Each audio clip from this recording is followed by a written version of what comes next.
اعوذ باللہ من الشیطان الرجیم بسم اللہ الرحمن الرحیم اللہم صلی علی محمد۔ السلام علیکم ورحمۃ اللہ وبرکاتہ۔ امید کرتی ہوں انشاءاللہ العزیز آپ سب خیریت سے ہوں گے۔ الحمدللہ میں بھی خیریت سے ہوں۔ دلی دعائیں اللہ تعالی ہم سب کو دین دنیا اور آخرت کی کامیابیاں عطا فرمائے، آمین ثم آمین۔ نبی اکرم صلی اللہ علیہ وآلہ وسلم کی بہت ہی پیاری حدیث شیئر کرتی ہوں آپ سے۔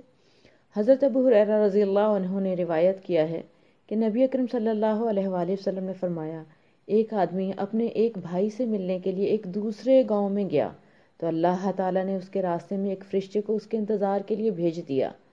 جب اس آدمی کا اس کے پاس سے گزر ہوا تو فرشتے نے کہا، کہاں کا ارادہ ہے؟ اس آدمی نے کہا، اس گاؤں میں میرا ایک بھائی ہے، میں اس سے ملنا چاہتا ہوں۔ فرشتے نے کہا، کیا اس نے تمہارے اوپر کوئی احسان کیا ہے کہ تم جس کا بدلہ دینا چاہتے ہو؟ اس آدمی نے کہا، سوائے اس کے کہ میں اس سے صرف اللہ تعالیٰ کے لیے محبت کرتا ہوں۔ فرشتے نے کہا، تمہاری طرف اللہ تعالیٰ کا پیغام لے کر آیا ہوں کہ اللہ تعالیٰ بھی تم سے اسی طرح محبت کرتا ہے جس طرح تم اس دیہاتی سے محبت کرتے ہو۔ مسلم کی حدیث مبارکہ ہے یہ، مسلم نے روایت کی ہے۔ نبی اکرم صلی اللہ علیہ وآلہ وسلم کی اس حدیث پاک سے ہمیں اندازہ ہوتا ہے کہ صرف اللہ تعالیٰ کے لیے محبت رکھنا اور صرف اللہ تعالیٰ کے لیے ہی دوسروں سے ملنا کتنا بڑا درجہ عطا کرتا ہے کہ فرشتے بھی اس کو خوشخبری سناتے ہیں۔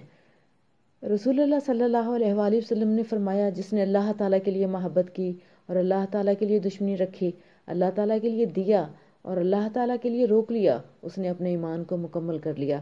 ابو داؤد نے اس حدیث مبارکہ کو روایت کیا ہے۔ ہمارا جینا، ہمارا مرنا، ہمارا سب کچھ اللہ رب العزت کے لیے اور آقا صلی اللہ علیہ وآلہ وسلم کے طریقے سے ہونا چاہیے انشاءاللہ العزیز۔